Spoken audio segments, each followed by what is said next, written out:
Chers frères et sœurs, au chapitre 5 du livre de Daniel, dans l'Ancien Testament, un événement vraiment remarquable est rapporté. Le roi Belshazzar, roi de l'Empire babylonien, donna un grand festin. Pendant le banquet, il vit du vin dans des vases d'or et d'argent qui avaient été enlevés du temple de Jérusalem, tout en louant leurs idoles.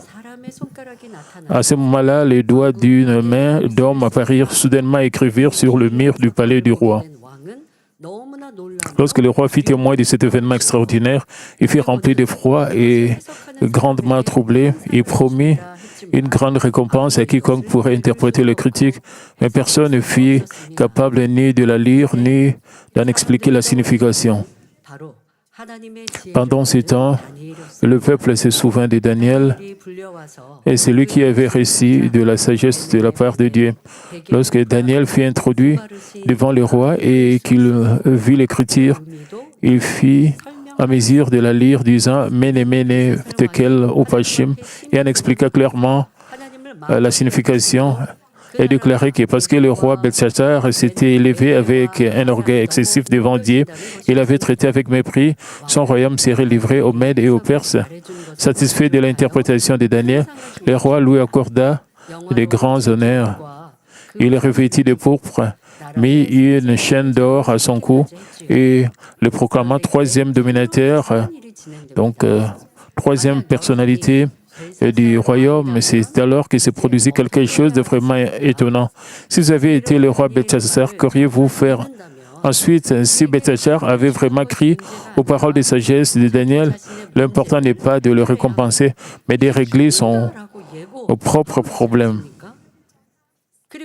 Daniel avait prophétisé et qu'il allait mourir, et ça allait être la fin de son règne et de son...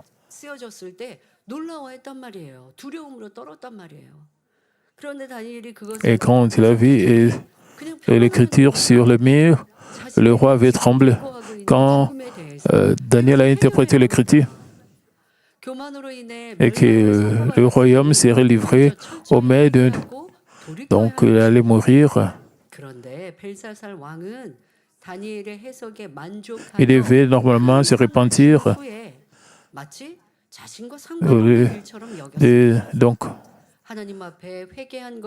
Donc il a agi comme si le message n'avait rien à voir pour lui, ayant été condamné à la destruction à cause de son orgueil. Il aurait dit d'abord se repentir profondément et revenir à Dieu. Au lieu de cela, après avoir récompensé Daniel pour son interprétation, le roi Belshazzar agit comme si le message n'avait rien à voir avec lui. Plutôt que de se repentir devant Dieu et continuant de se livrer au plaisir et poursuivre le festin. Daniel 5.3, cette même nuit, Belshazzar, roi des Chaldéens, fut tué exactement comme l'avait déclaré l'ennemi envahit la ville cette nuit. Et cette nuit même, le roi fut tué. Dieu lui avait gracieusement donné un avertissement surnaturel au préalable et Daniel l'avait expliqué avec une sagesse remarquable. Mais à quoi cela a-t-il servi? Pourquoi Parce qu'il n'avait pas appliqué cette sagesse à lui-même, le roi Belshazzar n'en tira aucun bénéfice.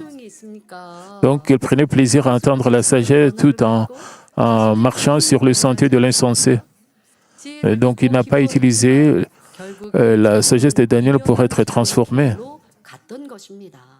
Et donc, il prenait plaisir à entendre la sagesse tout en marchant sur le sentier de l'insensé. De nos jours, il y a beaucoup de personnes semblables. Les gens aiment écouter des sages enseignements, lisent de nombreux livres et recherchent la compagnie des hommes sages, même dans leur vie de foi. Si quelqu'un parle de la sagesse de Dieu ou du monde spirituel, certains s'efforcent avec empressement d'en entendre le plus possible. Mais à quoi cela sert-il s'ils ne l'appliquent pas à eux-mêmes et ne sont pas changés? Peu importe à quel point une personne prend plaisir à entendre la parole, la simple écoute ne pourra jamais faire de cette sagesse la sienne. La sagesse ne s'acquiert pas seulement par la compréhension de l'esprit, elle s'acquiert en la recevant dans le cœur, en la mettant en pratique et en lui permettant de transformer la vie d'une personne. Vous devez faire tous vos efforts pour être d'abord changé, puis utiliser cette sagesse divine pour influencer ceux qui vous entourent. Lorsque vous le faites, même vous-même, votre famille et ceux qui vous entourent peuvent être amenés dans la grâce de Dieu. Et je prie que votre cœur et votre être le plus intime soient transformés. Je prie au nom de notre Seigneur, afin que toutes les bénédictions que Dieu a préparées pour vous descendent abondamment sur votre vie.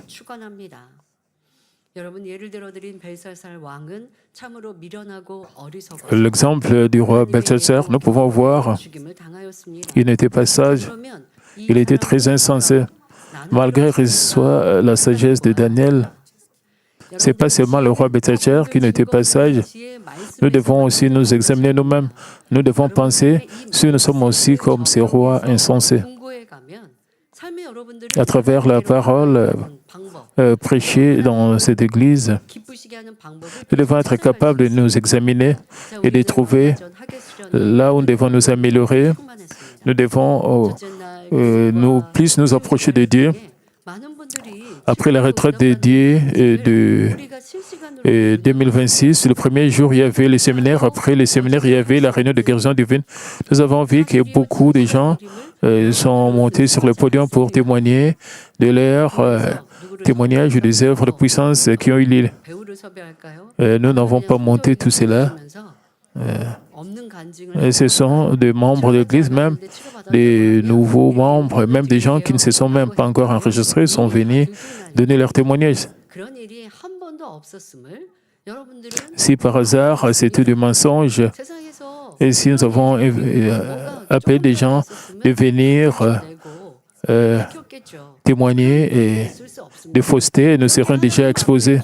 Mais jamais dans l'histoire de ma vie, nous n'avons jamais fait de telles choses. Nous ne pouvons jamais faire cela devant Dieu. Tous ces témoignages sont des témoignages venant des gens qui voulaient vraiment témoigner. Il y avait même plus de gens qui n'étaient même pas capables de témoigner parce qu'il y avait... Et il y a toujours des guérisons qui ont lieu immédiatement, mais d'autres ont des guérisons, voient leur guérison après le retour à leur maison, ou même après une semaine, d'autres sont guéris, d'autres après 2 semaines. C'est très important pour vous de devenir encore plus sage. Quand vous voyez tous ces témoignages, vous devez vous examiner. Vous devez vraiment réfléchir profondément. Vous ne devez pas seulement écouter, voir les témoignages et passer cela. Vous devez croire en Dieu. Vous ne pouvez pas utiliser la retraite d'été. Si vous ne pouvez pas utiliser la réunion de guérison, si vous ne pouvez pas utiliser les témoignages, alors vous n'êtes pas sage. Vous êtes insensé comme le roi Belshazzar. Nous pouvons voir qu'après la retraite d'été, que Dieu est vivant. Nous pouvons voir que Dieu, la parole de Dieu est prêchée et il y a des preuves à travers les œuvres de puissance que Dieu nous donne.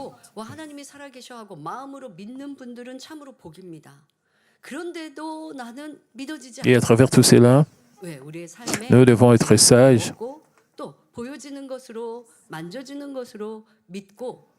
et nous devons recevoir cette sagesse comme foi. Et nous pouvons voir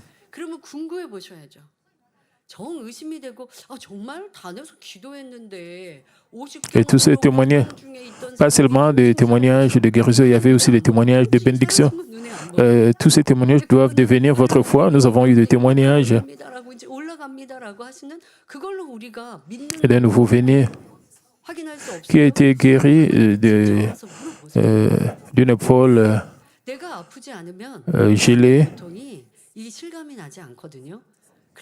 Nous pouvons voir de nos yeux comment est-ce que la douleur avait disparu. Vous ne pouvez pas voir. Si vous pouvez douter, vous pouvez aller parler à la personne qui a témoigné comment est-ce que la douleur a disparu de son épaule. La première personne qui a témoigné Et elle devait utiliser un appareil pour marcher parce qu'elle ne pouvait pas marcher d'elle-même.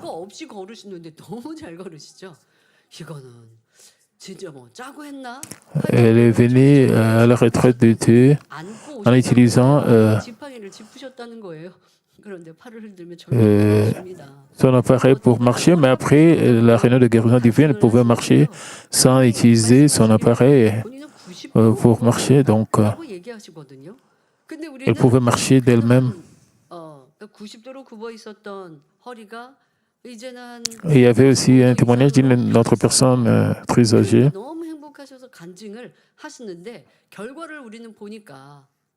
Et qui avait son dos courbé à 90 degrés, mais par la puissance de Dieu, et son dos a commencé à se redresser. Si vous ne...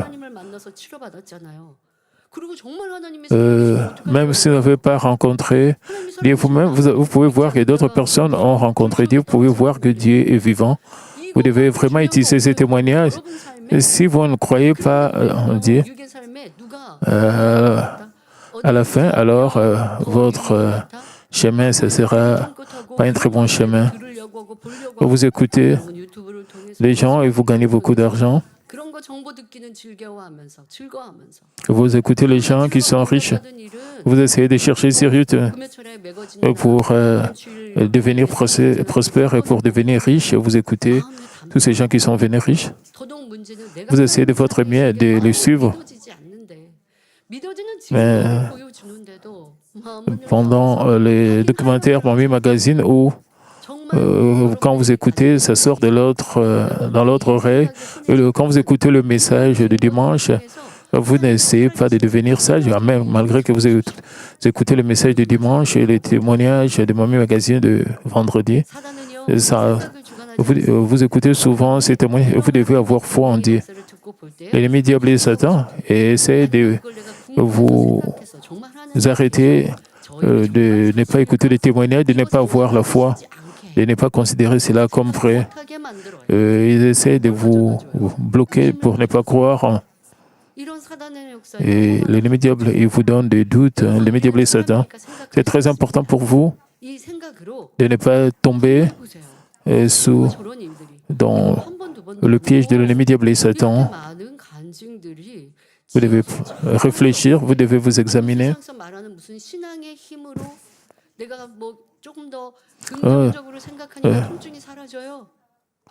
Ces témoignages ne sont pas seulement une seule fois, mais dans l'histoire de Mamie, nous avons toujours des témoignages. Vous devez penser à tout cela. Peut-être dans le monde, et nous disons,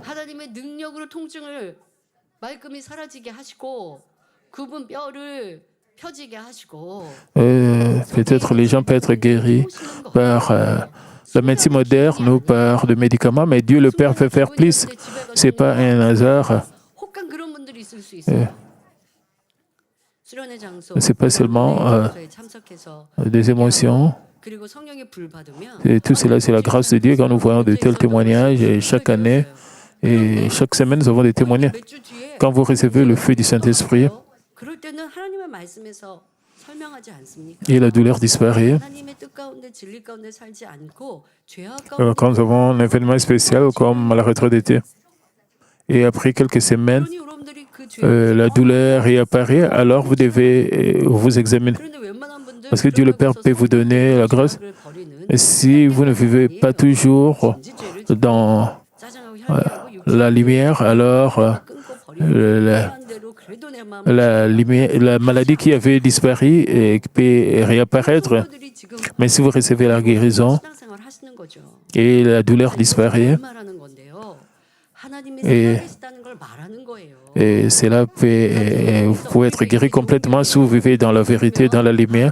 Tout cela, ce sont des preuves que Dieu est vivant.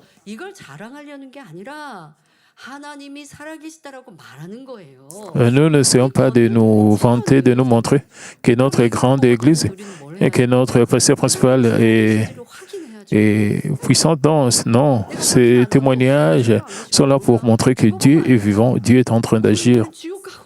Et certaines personnes disent, mais je vais savoir si Dieu est vivant quand je vais mourir. Et donc, quand ils iront en enfer, c'est là où ils sauront que Dieu est vivant. Vous devez vérifier maintenant pour que vous puissiez recevoir les saluts. Si vous savez que Dieu est vivant, si vous réalisez que Dieu est vivant, alors vous devez vivre selon la parole de Dieu. Et de cette manière, vous pouvez recevoir la prospérité sur cette terre. Et ici, sur terre et au ciel, vous ne voulez pas vivre ici. Si vous voulez vivre ici, sur terre, dans la prospérité, vous devez vivre selon la parole de Dieu.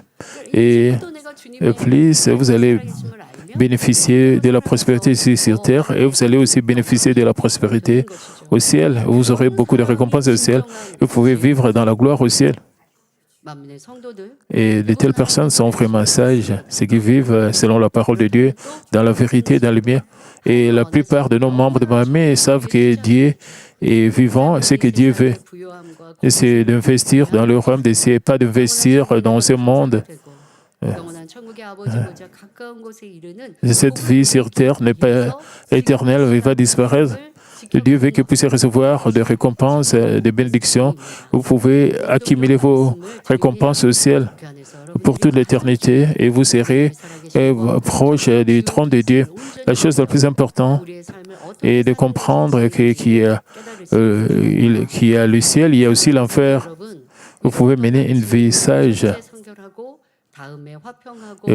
Frères et sœurs, la sagesse d'en haut est d'abord pure, ensuite paisible, modérée et conciliante.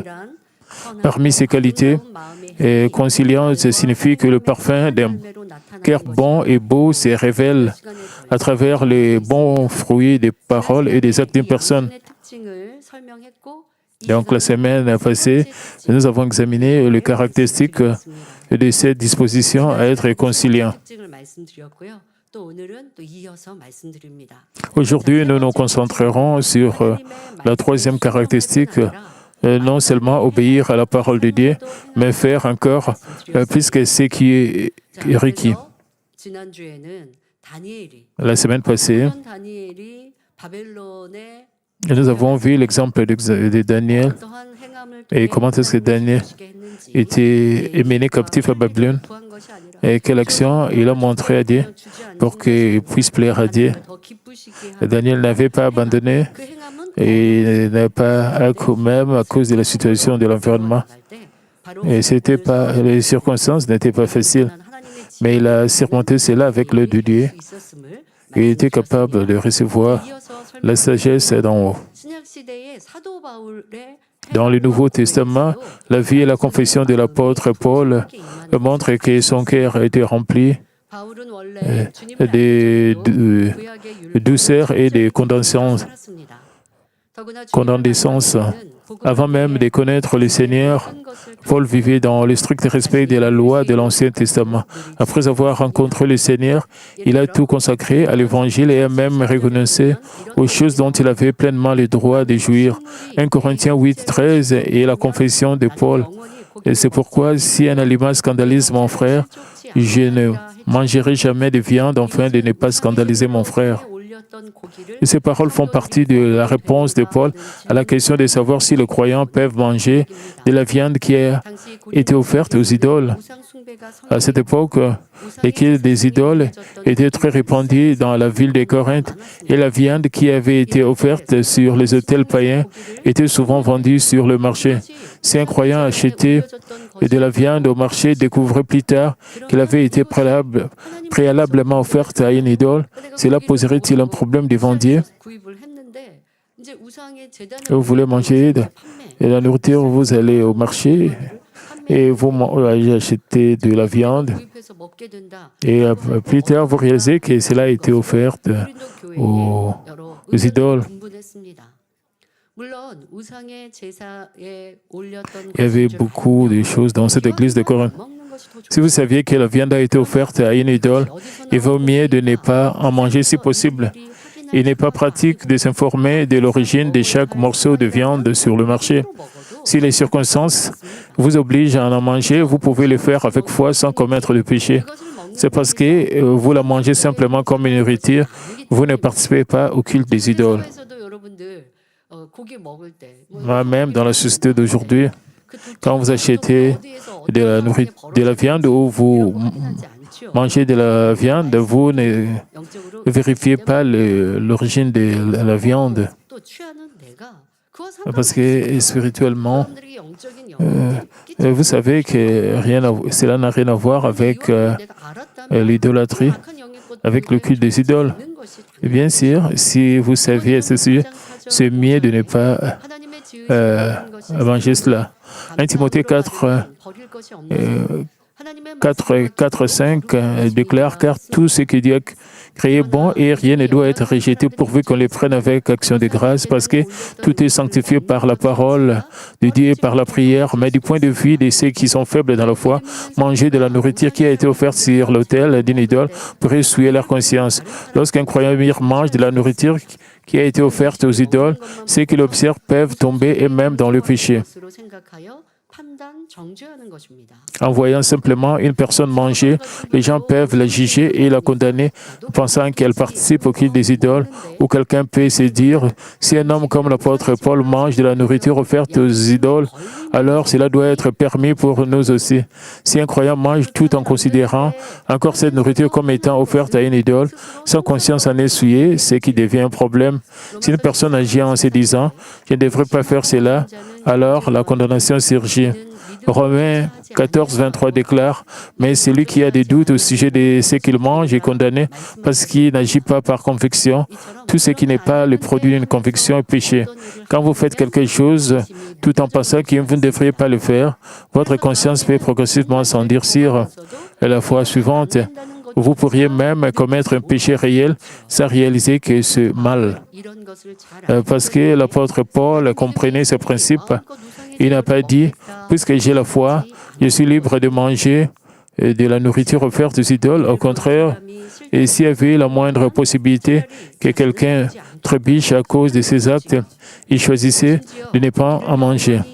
L'apôtre Paul a déclaré que si cela était nécessaire, il ne mangerait plus jamais de viande plutôt que de faire trébucher une âme. Bien que Paul ait eu la foi et la légitime liberté, il a renoncé volontairement et mis de côté plusieurs de ses droits. Bien que Paul avait la foi, en conséquence, il a acquis une grande assurance devant Dieu, agréée par Dieu, et celui-ci lui a permis d'accomplir des œuvres de puissance encore plus grandes que celles des autres disciples de Jésus. Dieu lui a également accordé un discernement spirituel et une sagesse plus grande. Lorsque votre cœur est rempli de douceur et de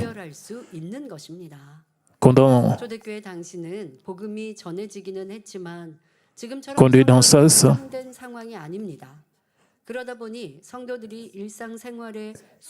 vous serez à mesure de discerner la volonté de Dieu avec précision, même lorsque vous faites face aux situations les plus difficiles et le plus complexes. Au jour de l'Église primitive, l'Évangile avait commencé à se répandre, mais les Écritures n'étaient pas encore pleinement établies comme elles sont.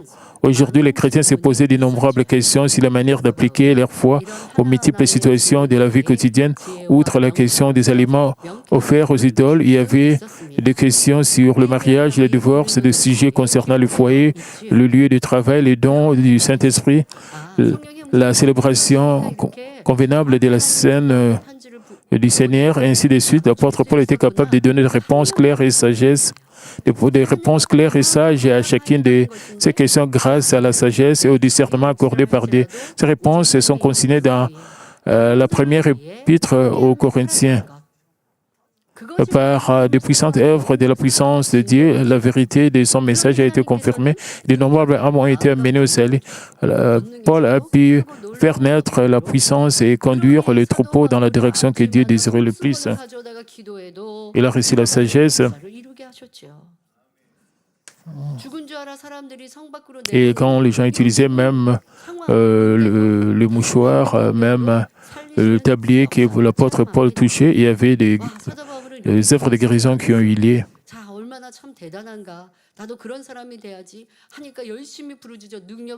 Vous ne pouvez pas seulement dire que l'apôtre Paul était grand, puissamment utilisé par Dieu. Vous voulez être comme Paul, vous voulez recevoir la puissance et la sagesse de la part. Et cela ne signifie pas que Dieu va vous donner, même si vous priez, vous pouvez bien utiliser les messages, vous devez devenir sage, vous devez montrer les mêmes actions, les actions similaires comme celles de l'apôtre Paul. Et alors vous serez reconnu par Dieu.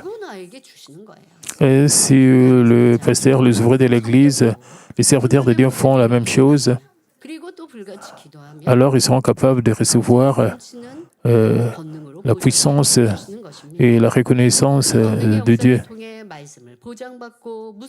Et la chose la plus importante, c'est la sanctification. Comme je le disais, par de puissantes œuvres de la puissance, la vérité de son message a été confirmée et d'innombrables âmes ont été amenées au salut. Paul a pu faire naître la vie spirituelle et conduire les troupeaux dans la direction que Dieu désirait le plus. Si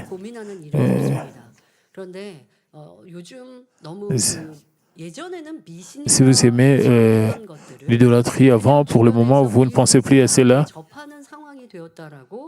Et spécialement si la nourriture qui était offerte aux idoles. Et il y a plusieurs années, les gens croyaient en la superstition et il y avait beaucoup de gens qui croyaient en cela à cause de la superstition.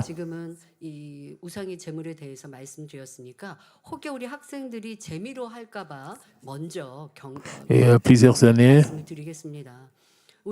les cérémonies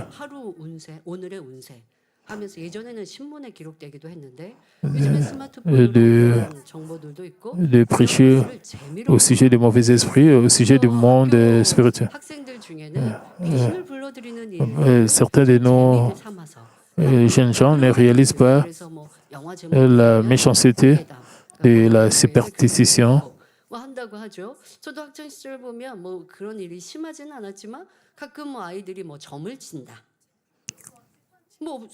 Parfois, les enfants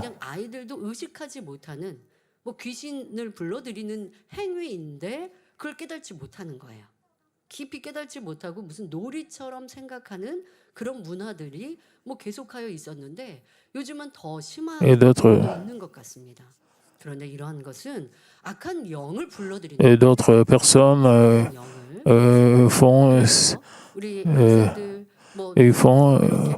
tout ce qui est vous consulter des diseurs de Bonaventure, même les jeunes enfants. Vous ne devez pas même lire toutes ces choses. Et quand vous appelez même invoquer des trucs, même pour des blagues, invoquer des mauvais esprits, même des fantômes, les enfants ne doivent pas faire cela. Même si ce sont des jets, donc vous devez appeler, invoquer les mauvais esprits des fantômes, les enfants, vous ne devez pas faire cela. Même si c'est juste un jet ou des blagues, vous ne devez pas faire cela.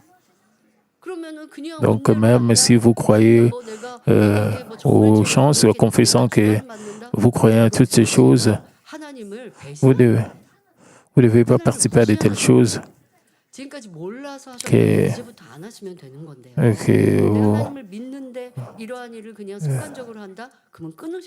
Donc, vous devez avoir foi en Dieu, vous ne devez pas faire de confession que vous croyez en toutes ces choses. Si vous faites cela, c'est comme si vous trahissez Dieu. Vous devez prier et demander à Dieu. Et si vous avez des difficultés dans votre vie ou dans tout problème, vous devez prier et demander à Dieu. Donc, cela n'a rien à voir avec la chance ou bien avec les diseurs de Bonaventure. vous devez demander et à Dieu, vous devez dépendre totalement de Dieu. Vous ne devez pas dépendre des chances ou des désirs de bonne aventure. Vous ne devez pas voir des cartes. On vous montre des cartes pour montrer votre avenir. Vous ne devez pas constituer de telles personnes. Vous ne devez pas faire des choses qui ont des liens avec les mauvais esprits ou des fantômes. De nos jours, il y a une tendance où beaucoup de gens il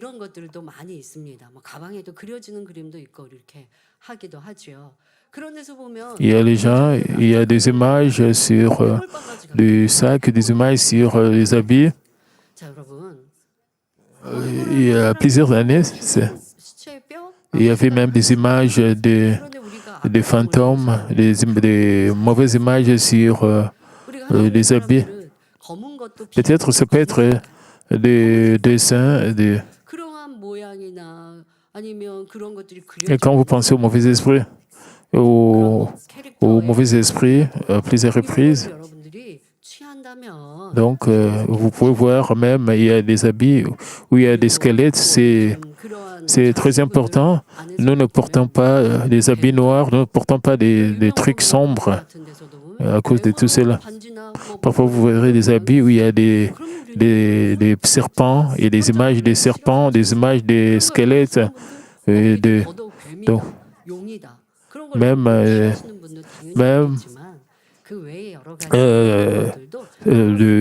certaines marques de luxe, ils ont des dessins de serpents. Vous devez être très prudent. Vous ne devez pas acheter de telles choses. 그런데 여러분 이제 또 한 가지 말씀드리면 그러면 나 현찰은 가지고 다니지 말고 카드만 써야지. 그러실 필요 없습니다. Il y a des images de mauvais esprits dans certains sacs, dans certains habits. 예전에는 기억이 나시는데 요즘엔 지폐가 어떻게 바뀌었는지 유심히 안 봤네요. 자, 뭐 만약 그런 것들이 있다. 그리고 여러분들 삶에서 내가 꼭 그것을 구입하고 취하지 않았지만 뭐 그런 공간에 어디 때 보면 놀이동산에 가도 용 모양도 많고요, 뱀 모양도 많고요, 그래요. 그럼 나 그런 데 가면 어떤 영향을 받을까? 악한 영의 영향을 받을까? 그런 거는 걱정 안 하셔도 됩니다. 앞서 말씀드린 우상의 그런 거 내가 믿음 있는 사람들이 상관 안 하고 먹으면 상관되지 않는다. C'est comme l'idolâtrie, comme la viande qui est ouverte. Vous ne devez pas considérer d'autres choses importantes. Ce n'est pas la nourriture, ça n'a rien à voir avec le culte des idoles. Donc, et c'est très important. Important d'être en contact avec le culte. Vous ne devez pas avoir peur. Disons que vous allez quelque part, vous voyez des images des serpents dans ces bâtiments. Vous ne devez pas avoir peur. Et s'il y a des squelettes, qu'il y a des mauvais esprits là-bas, donc vous n'aurez pas peur si vous allez dans ces bâtiments où il y a des images, vous pouvez surmonter cela par l'aide de Dieu. Parce qu'il y a des bâtiments où il y a des mauvaises images, mais c'est mieux de ne pas aller. Mais si vous allez déjà là-bas, vous ne devez pas vous inquiéter que ces images vont vous affecter.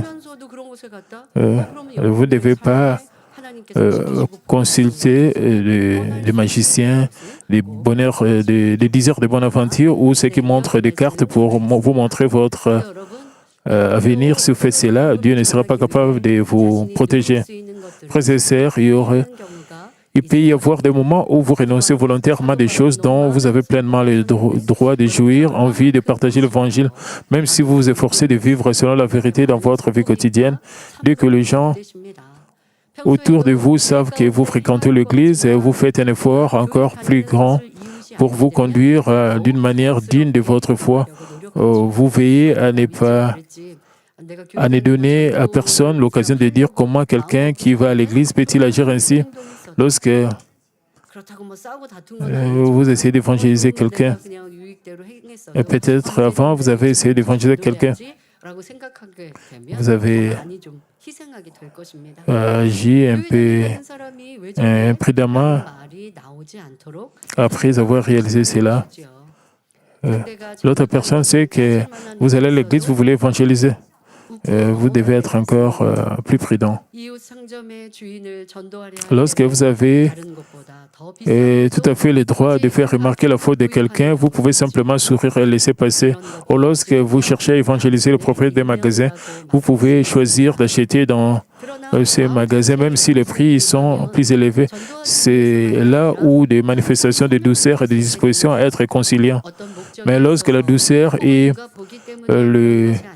la disposition d'être conciliant remplissent vraiment votre cœur, vous choisirez ce qui est bon, non seulement pour l'évangélisation, mais en tout temps. Vous n'agissez pas par motif ultérieur ou parce que les gens vous regardent, mais parce que vous désirez plaire à Dieu. Vous ne calculez pas si je fais cela, j'en tirerai un bénéfice ou les gens réagiront favorablement. Plus la bonté qui remplit votre cœur de bord naturellement à travers vos paroles et vos actes, le serviteur du Seigneur et le leader qui doivent servir d'exemple devant l'Église devait cultiver une douceur et cette disposition à être conciliant encore plus grande. Comme ils sont appelés à être des exemples, il y a des moments où ils s'abstiennent de faire quelque chose qui serait autrement libre de faire. À d'autres moments, ils font volontairement des choses qui ne sont pas exigées d'eux, simplement pour la gloire de Dieu. Cela ne se réfère pas au fait de feindre la sainteté extérieurement tout en incluant intérieurement et à dépouiller la chair. Donc, vous devez prier et dire que vous voulez être comme Daniel et comme l'apôtre Paul, mais quand vous allez à la maison, vous n'êtes plus généreux et même à vos propres. Vous devenez négatif, vous ignorez vos amis et vous êtes en train de dénigrer les autres, alors vous n'êtes pas doux et vous n'êtes pas concilié. Quand j'ai préparé les sermons au sujet de la douceur et de la disposition d'être réconciliant, j'ai pensé à un autre exemple. Quand nos membres d'Église veulent participer à la prière de Daniel, en Corée spécialement, quand vous terminez votre travail très tard, vous n'avez pas assez de temps à partir du moment où vous terminez votre travail et pour aller à l'église pour la prière de Daniel. Vous terminez à 18h et la prière de Daniel commence à 21h. Et bien sûr, ça sera grand. Et si votre maison est proche de l'église, vous aurez un peu de temps de vous reposer, mais d'autres personnes ne font pas cela. Et ils mangent à peine le dîner. Et je me souviens de ma mère, Madame Libang, parce qu'elle dirigeait la prière de Daniel. Partout où elle irait, elle avait toujours la responsabilité de diriger la réunion de prière de Daniel. Elle ne préparait pas la prière de Daniel à partir du soir. Elle préparait à partir de midi déjà. Elle était avant le soir, elle préparait déjà la prière de Daniel. Et quand elle sortait, le jour de la prière de Daniel, elle était vraiment très anxieuse quand elle sortait comme cela parce qu'elle savait qu'elle, à cause de la prière de Daniel, parce qu'elle n'avait pas, parce qu'elle a prié, bien qu'elle a beaucoup de temps, la prière va commencer. Quand elle était fatiguée, après avoir, et après, elle était toujours, quand elle sortait, elle était toujours anxieuse. Elle était toujours très anxieuse. Et pour la prière de Daniel, et pour moi personnellement aussi bien, quand je sors, je rencontre quelqu'un à l'extérieur où j'ai un rendez-vous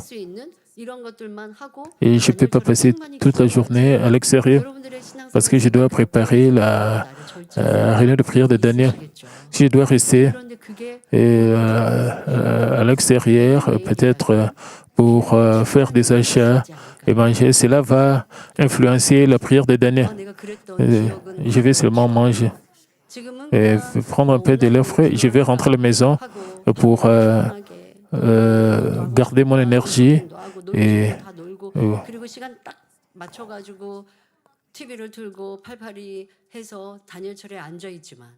donc beaucoup de nos membres ne vont pas dans le sanctuaire, mais font cela en ligne.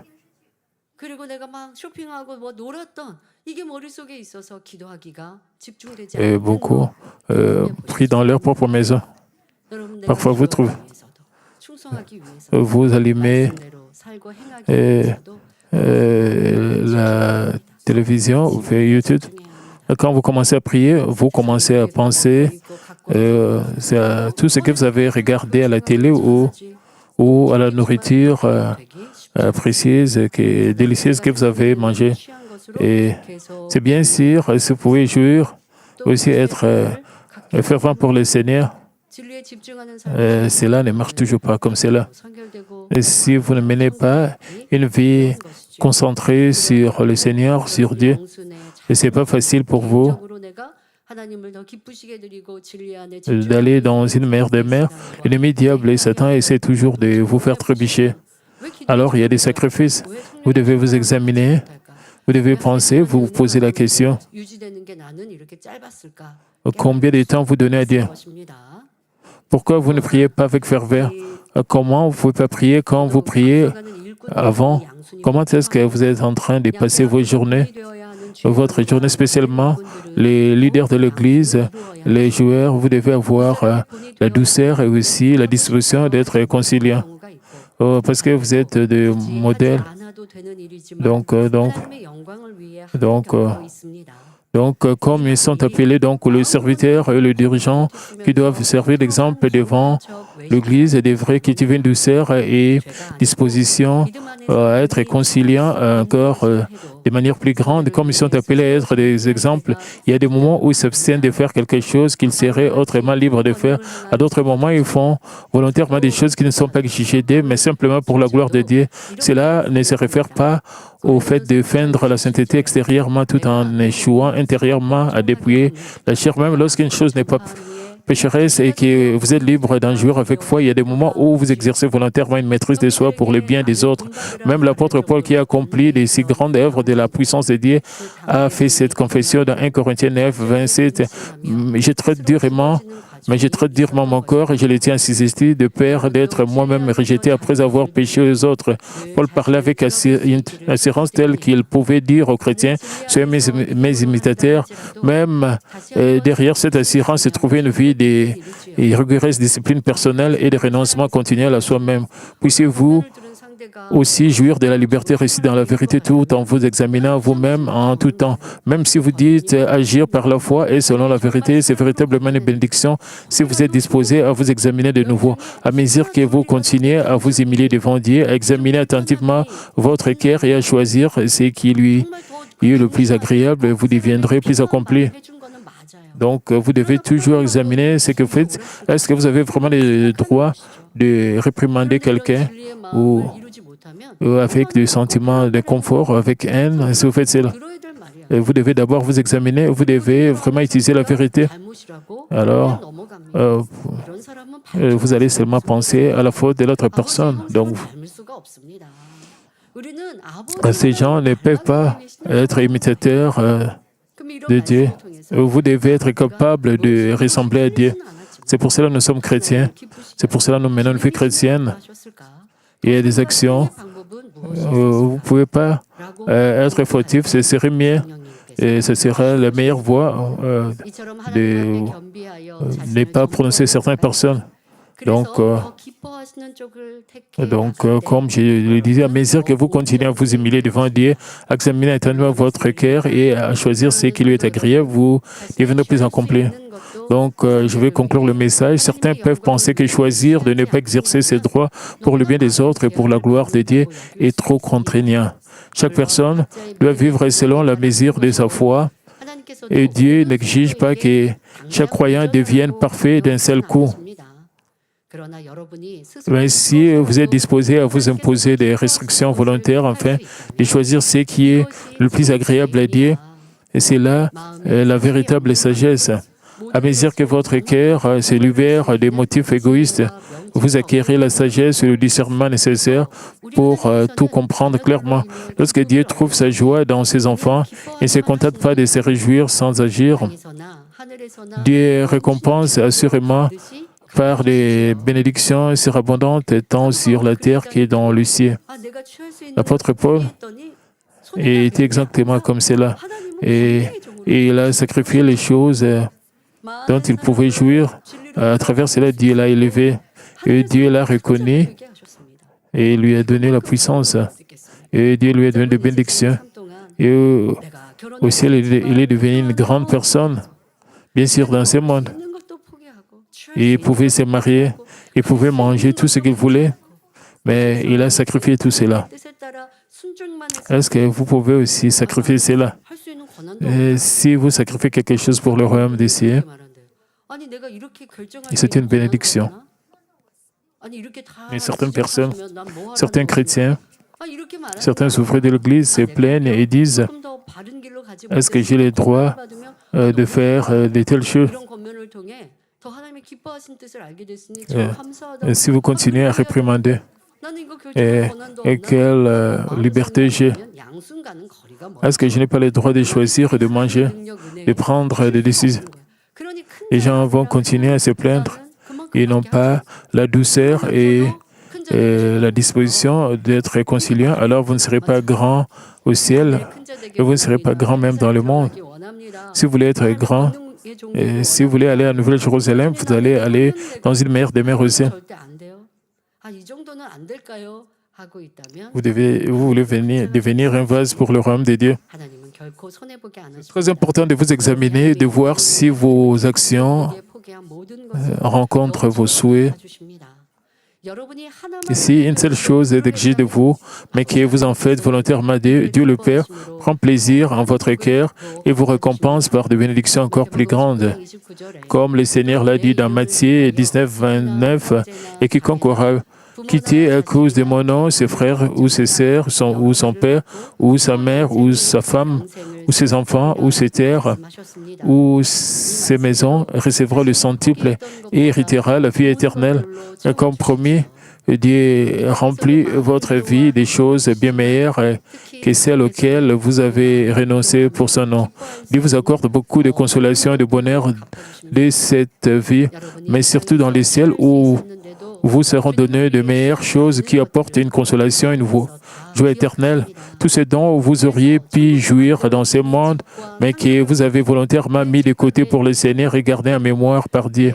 Lorsque vous verrez la demeure céleste et la récompense préparée pour vous, vous serez mis jusqu'aux larmes en confessant votre reconnaissance et votre amour envers Dieu, qui s'est souvenu même du plus petit désir de votre cœur. J'ai pris que vous ayez des yeux qui aspirent au trésor éternel et véritable du ciel plutôt qu'aux plaisirs passagers. Puissiez-vous devenir des croyants sages et qui recherchent les véritables bénédictions qui demeurent à jamais. Amen. Je vais maintenant prier pour le malade. Posez vos mains sur vos parties malades et pour le désir de vos cœurs.